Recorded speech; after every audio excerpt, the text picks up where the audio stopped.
Boa tarde, senhoras e senhores, e obrigado por aguardarem.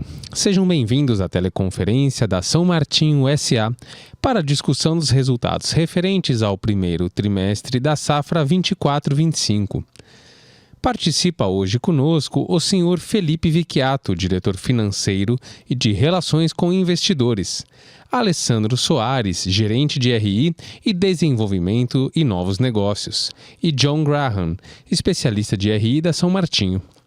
O áudio e os slides dessa teleconferência estão sendo transmitidos simultaneamente pela internet no site www.saomartinho.com.br/ri. Os participantes poderão escolher qual o idioma da apresentação deseja visualizar. Na parte superior da tela, duas abas aparecerão com as opções. Informamos que todos os participantes estarão apenas ouvindo a audioconferência durante a apresentação da empresa. Em seguida, iniciaremos a sessão de perguntas e respostas para investidores e analistas, quando mais instruções serão fornecidas. Informamos que algumas informações contidas nesse conference call podem ter projeções ou afirmações sobre expectativas futuras. Tais informações estão sujeitas a riscos conhecidos e desconhecidos e incertezas que podem fazer com que tais expectativas não se concretizem ou sejam substancialmente diferentes do que era esperado. Agora, gostaria de passar a palavra ao Sr. Felipe Vicchiato, que iniciará a conferência. Obrigado. Boa tarde a todos, obrigado pela participação no call de resultados do primeiro trimestre da safra 24-25. Vamos iniciar com a agenda aqui dos principais pontos que eu queria tratar com vocês, iniciando com a produção acumulada até o trimestre, destaques financeiros, margem por produto em relação ao custo caixa e preço de venda, como está andando a nossa operação de milho e rentabilidade, e, por fim, evolução de RED e expectativa de preços de etanol, tá? Na moagem, a gente teve uma moagem bastante forte até o encerramento aí de junho, né?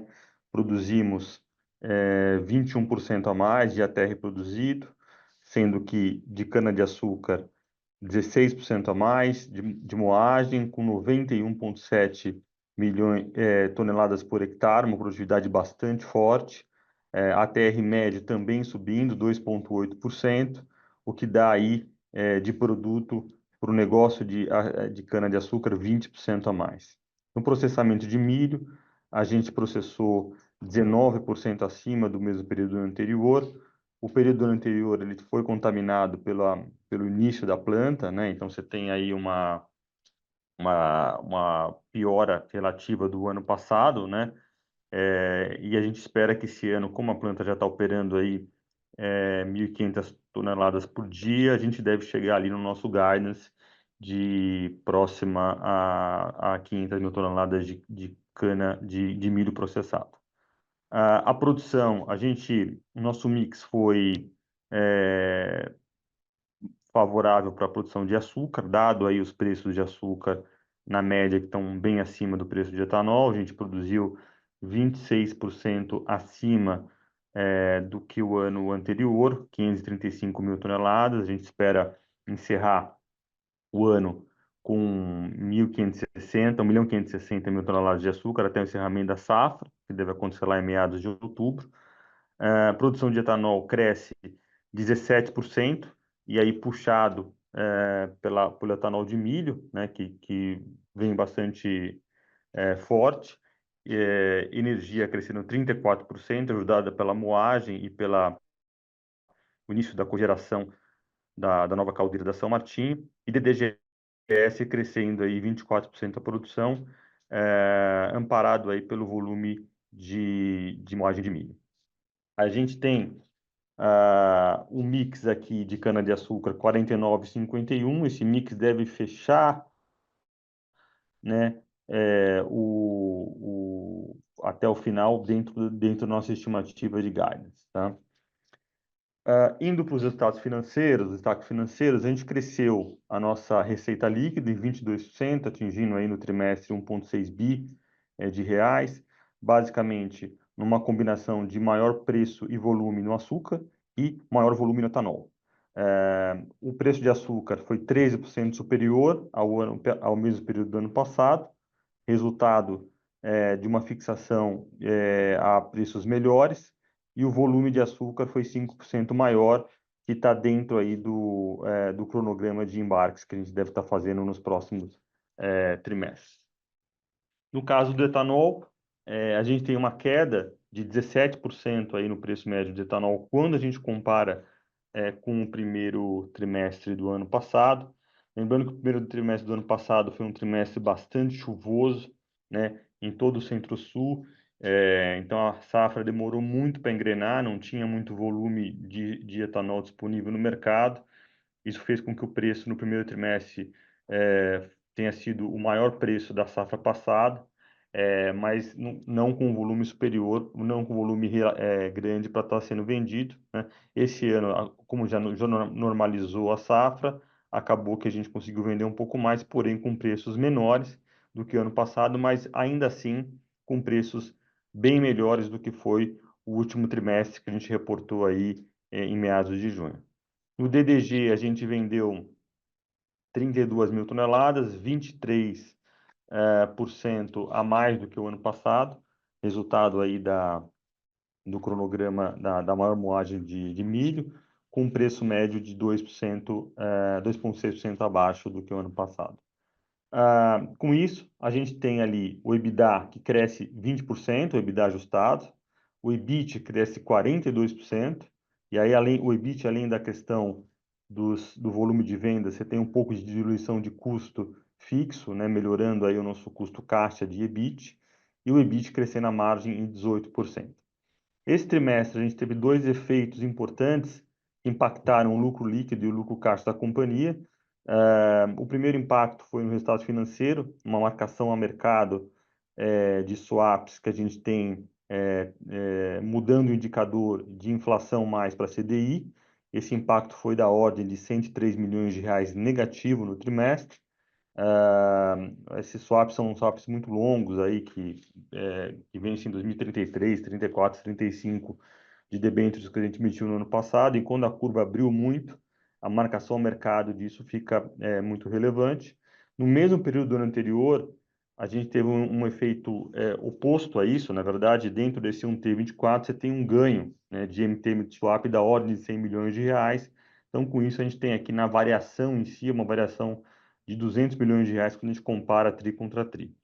Além disso, no trimestre passado também, a gente teve uma marcação de mercado de ativo biológico positiva de 145 milhões de reais. Na época, os preços de açúcar estavam bem maiores, e a gente marcou nosso ativo biológico e deu essa receita aí não caixa, né, de 145 milhões de reais. Quando você compara com essa receita do TRI de 21 milhões de reais, é uma queda de 85% que acaba impactando aí o lucro da companhia. Mas operacionalmente, a gente teve uma melhora importante aqui no trimestre, sendo que a gente vai olhar aí no terceiro ou quarto slide, ainda não tem nenhuma contribuição relevante do EBIT e do EBITDA para o milho, né? Essa contribuição vai ocorrer nos próximos trimestres, conforme eu vou mostrar, dado aí os nossos estoques de milho e o volume de vendas de DDG que vai acontecer. Indo para o custo caixa, a gente teve o custo caixa de açúcar permaneceu estável na comparação TRI contra TRI. Ele se excluiu o efeito do Consecana aqui, ele deveria estar até caindo, né? Com preço médio maior, a gente teve aqui um ganho de margem da ordem de quase 10 pontos percentuais, chegando a 25% de margem caixa nas vendas de açúcar. No etanol, a gente teve uma queda no custo caixa do etanol, parte por conta do preço do Consecana e parte é por conta da maior diluição de custo fixo. Porém, dado que os preços do etanol caíram também no período, a gente caiu a nossa margem em 4,3 pontos percentuais.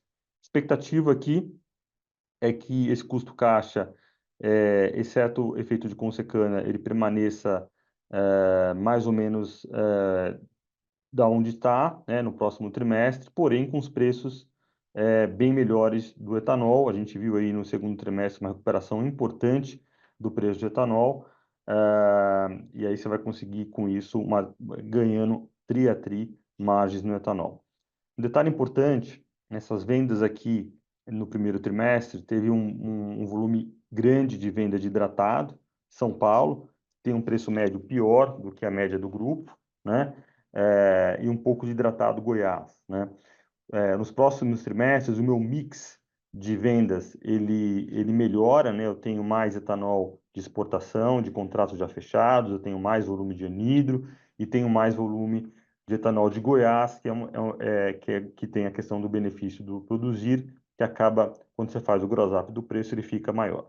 A gente vendeu hidratado de São Paulo e produziu hidratado de São Paulo esse trimestre, apesar de ter as plantas 100% anidro, por conta de uma questão de otimização de ICMS, que a gente tinha um volume grande aí nos ativos. Então, do ponto de vista de conversão de caixa e de margem de caixa, esse número aqui é até maior, uma vez que a gente está acelerando aí e diminuindo o capital de giro que está no meu ativo circulante.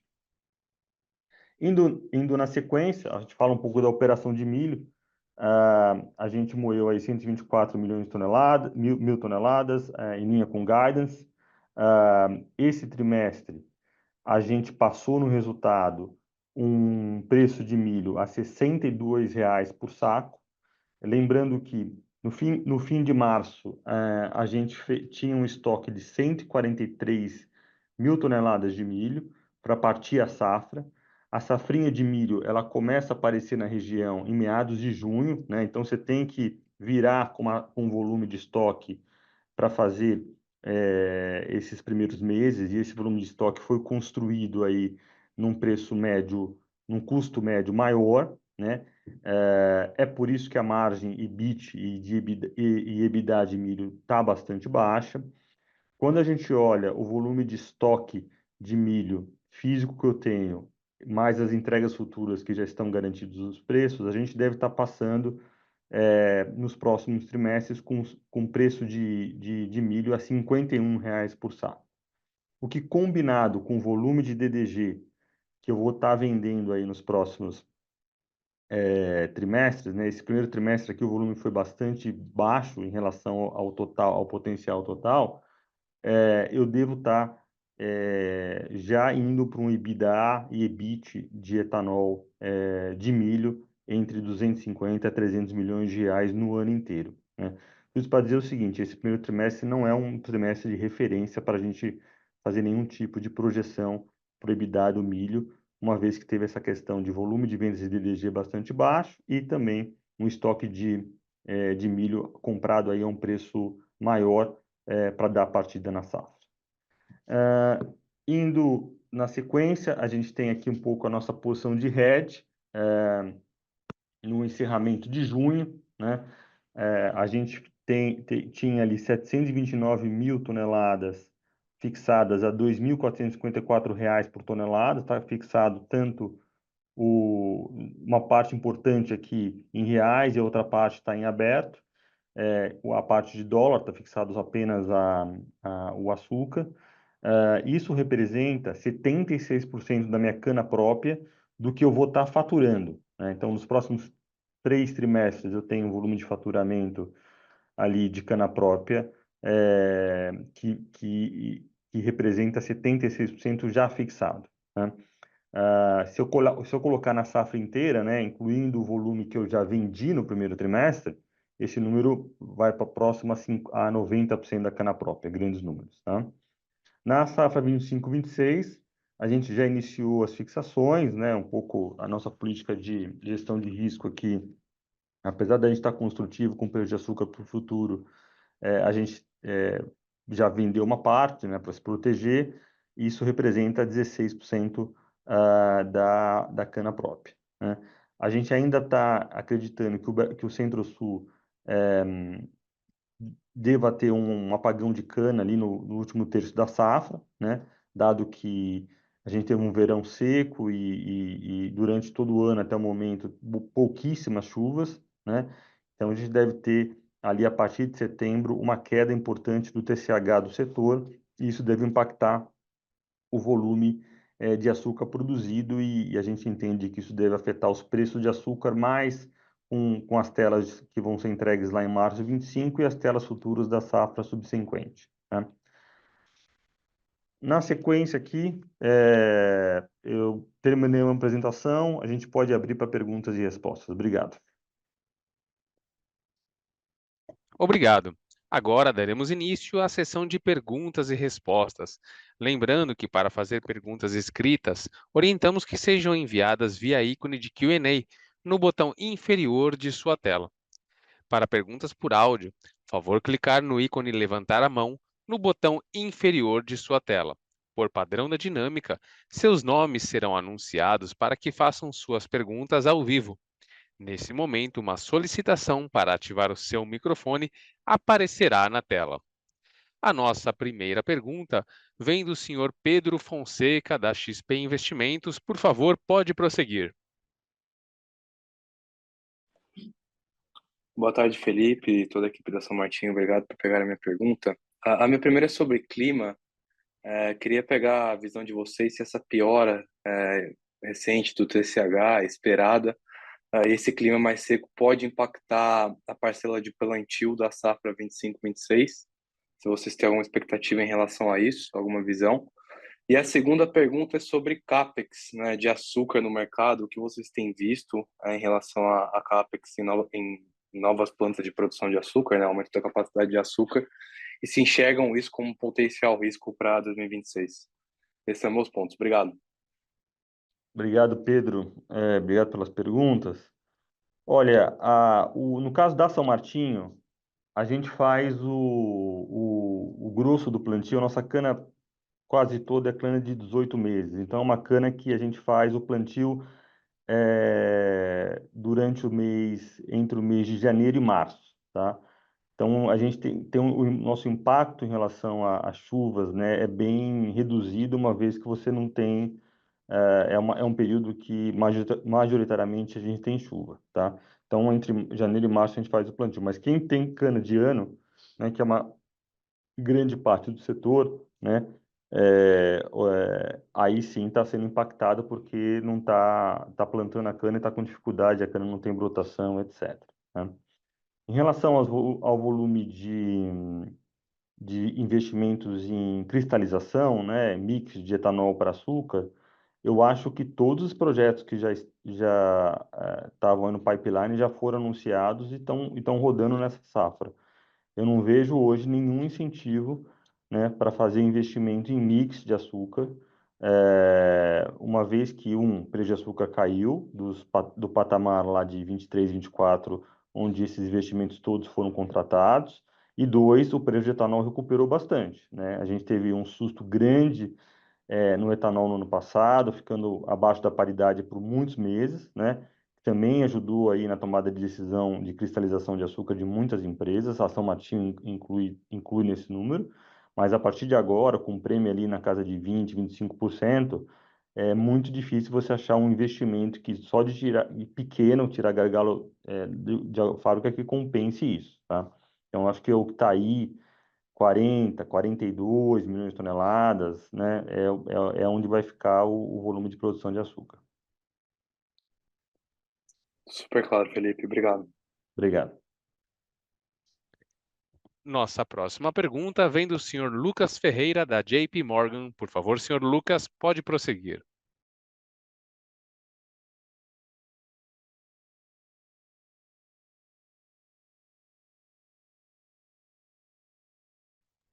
Acho que a gente perdeu o Senhor Lu. Lu... Ok, vamos passar para a próxima pergunta. Oh, Lucas, o senhor abriu sua linha, oh, pode prosseguir, por abri, favor. desculpa, eu tava Imagina, no mudo pode aqui, prosseguir. desculpa. Boa tarde, Felipe. Uma pergunta de Centro-Sul também, se você acha que essa questão climática pode acabar tendo até algum downside risk para moagem no Centro-Sul, para previsão de moagem. Parece que a cana também tá mais seca, mais fibrosa, enfim, se eventualmente até a parte dessa cana vai ser moída o ano que vem para ter um tempo maior de desenvolvimento. E aí a segunda pergunta sobre açúcar. Na tua opinião, você falou um pouco, né, sobre a estratégia de hedge, etc., que você espera, enfim, tá um pouco mais construtivo para frente, mas o que você acha que é trigger aqui para o açúcar? Se essa, vamos dizer assim, um pouco mais morte súbita aí da safra em setembro, um pouco para frente, se isso pode ser trigger para o açúcar? Você acha que câmbio enfim, acabando tendo um efeito negativo aí no ponto de vista técnico, quando a gente olha o New York 11, o real, da prestação do real, enfim, o que você acha que é trigger aí pro açúcar andar? Um abraço, obrigado. Oi, Lucas, boa tarde, obrigado pelas perguntas. Eu acho que, assim, a nossa estimativa aqui, né, de moagem para o Centro-Sul, já é uma estimativa olhando um pouco essa situação do canavial de uma maneira geral do setor, tá? O nosso número, ele é bem parecido com o da Datagro, entre 590 e 600 milhões de toneladas. A gente acha que não passa muito disso, tá? Pelas razões exatamente do que você comentou. Com um agravante que é essa questão acho que o nome técnico é destrose, uma coisa assim, da cana, que acaba que no fim do dia a quantidade de açúcar convertida na moagem ela é menor do que deveria, dado uma capacidade X de cristalização, e com isso você faz menos açúcar e mais etanol. Então, além de você ter um volume limitado de cana-de-açúcar, essa questão da cana, né, em si, está fazendo com que a produção de açúcar seja menor até do que o estimado, né?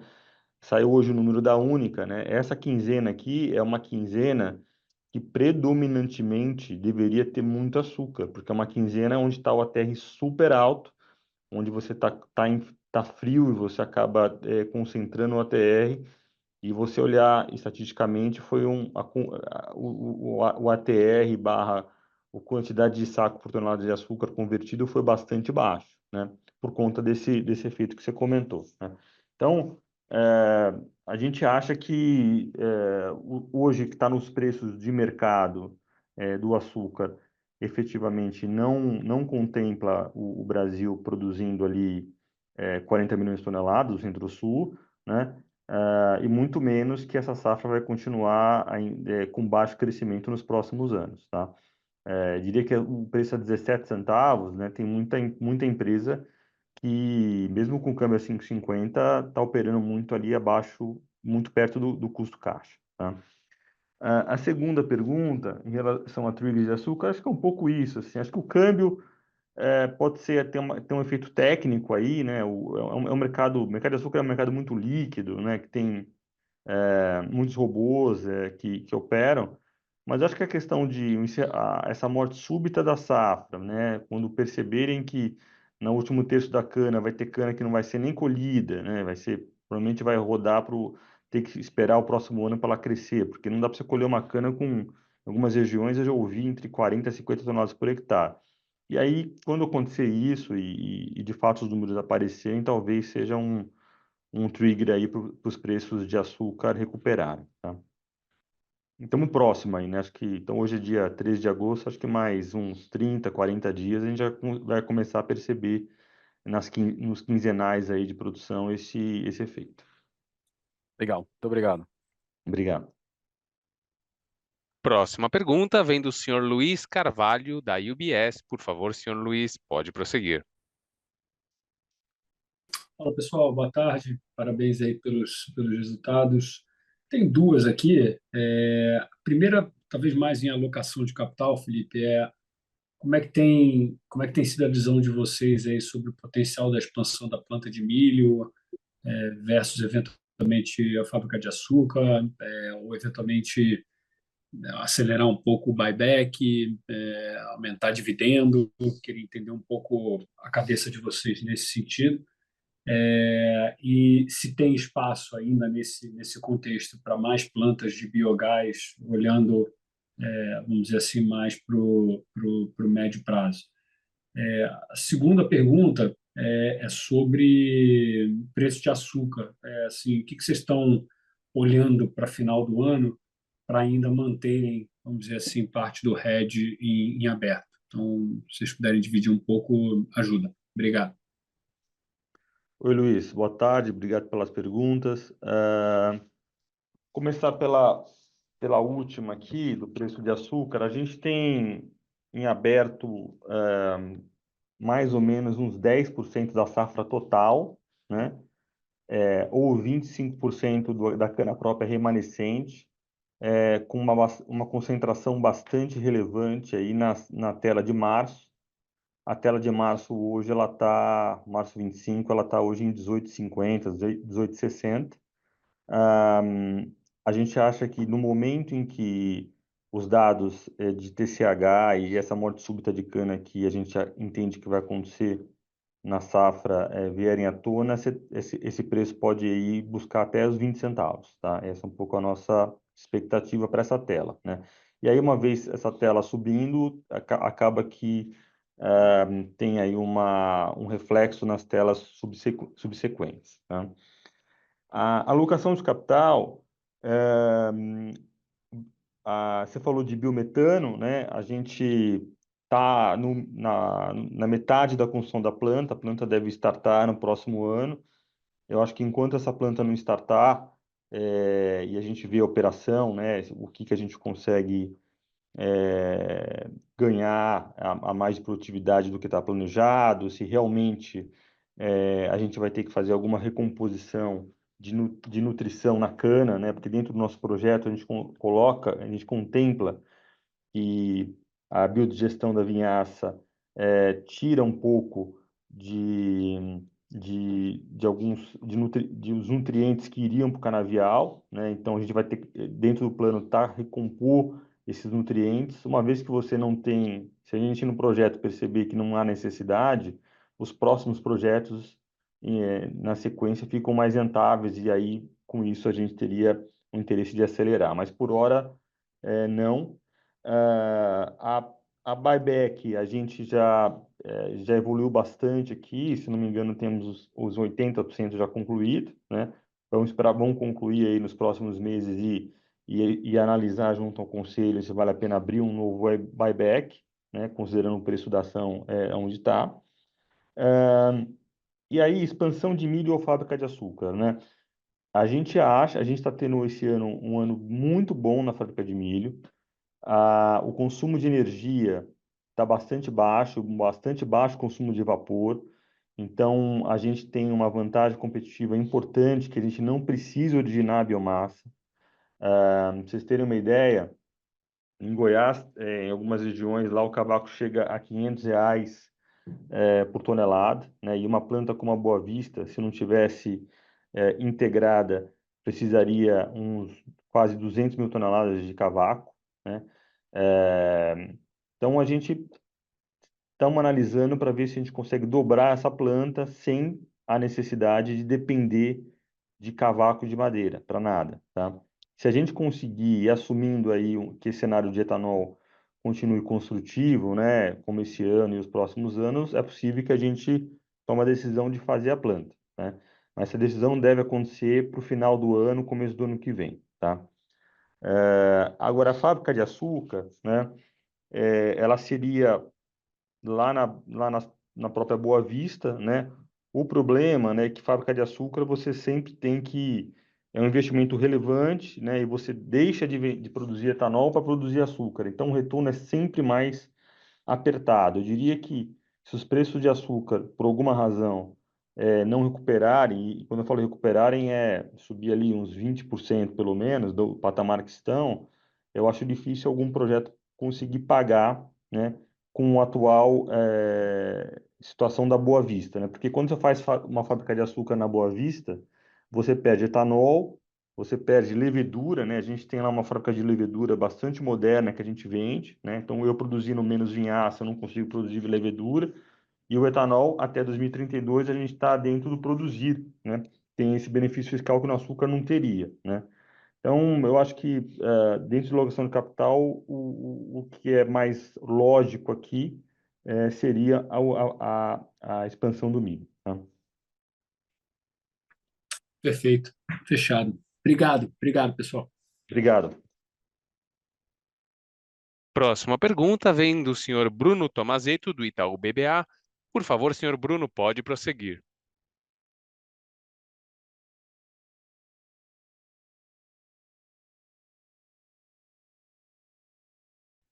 Tá no mudo, hein? Seguiremos para a próxima pergunta. do senhor Pedro Gama, do Citi. Por favor, senhor Pedro, pode prosseguir. Oi, pessoal, boa tarde. Obrigado por pegarem minhas perguntas.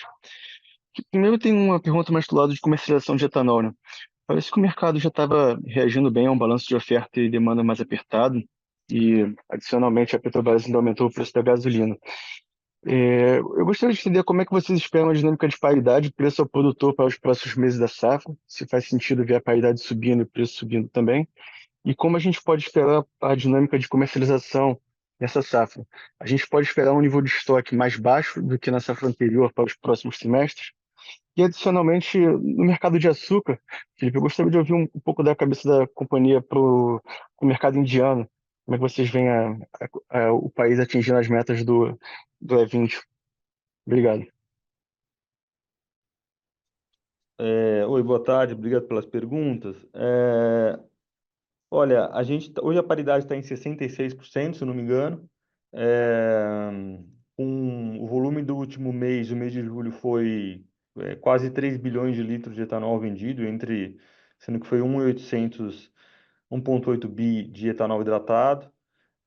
A gente acha que essa paridade deve aí chegar ali, ao longo dos próximos meses, muito próximo aí da paridade econômica, que é próxima a 70%. As nossas vendas devem ser mais graduais ao longo dos trimestres, sem carregar muito, mais ou menos 25% a 30% por tri, né? A gente não espera carregar muito etanol até para o final da safra, como a gente fez no ano passado, né? O nível de, de estoque, né? Eu já comentei a questão do preço de açúcar que você falou. Só me repete do preço de açúcar, acho que eu não peguei aqui, Pedro, desculpa.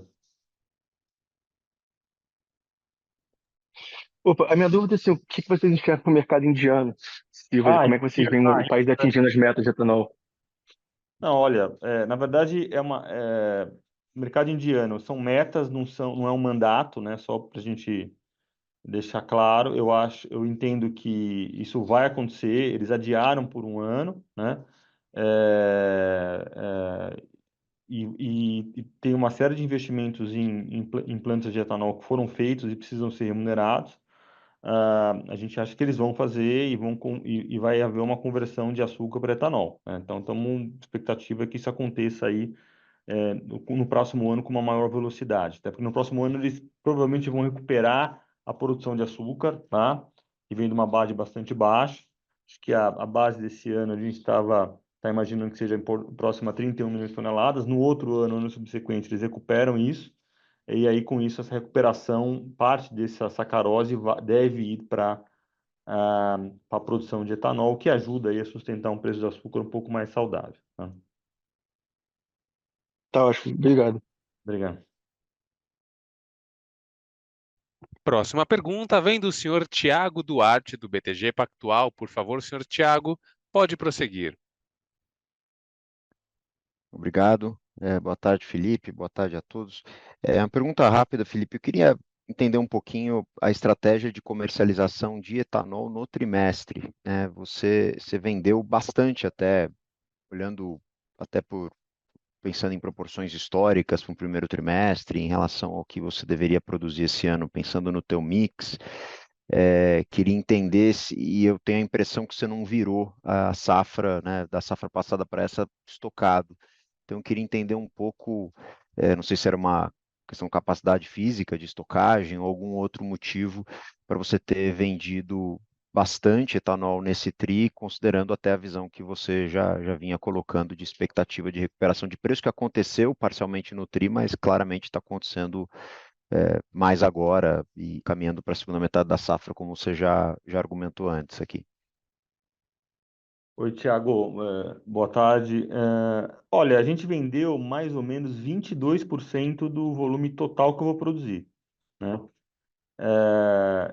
Então, apesar da gente acreditar hoje que os preços tendem a se recuperar, no começo nos primeiros meses de safra, a gente tinha ainda um pouco de dúvida em relação a essa dinâmica de preço de combustíveis, né, se ia cair ou não, tal.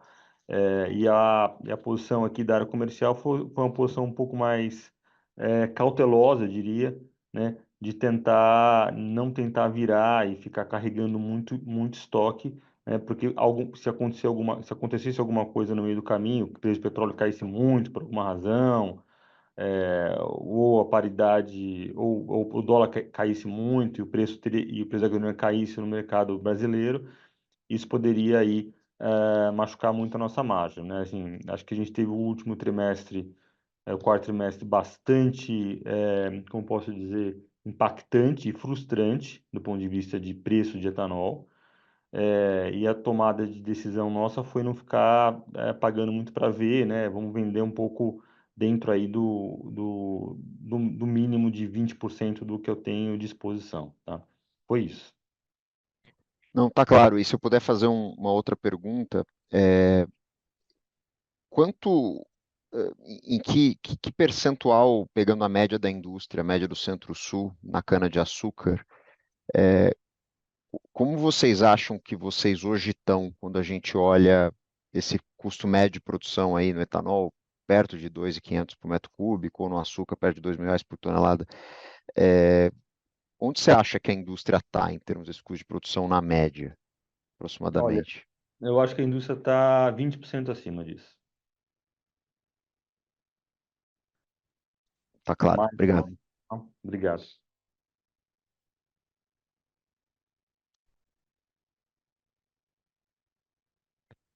Encerramos nesse momento a sessão de perguntas e respostas.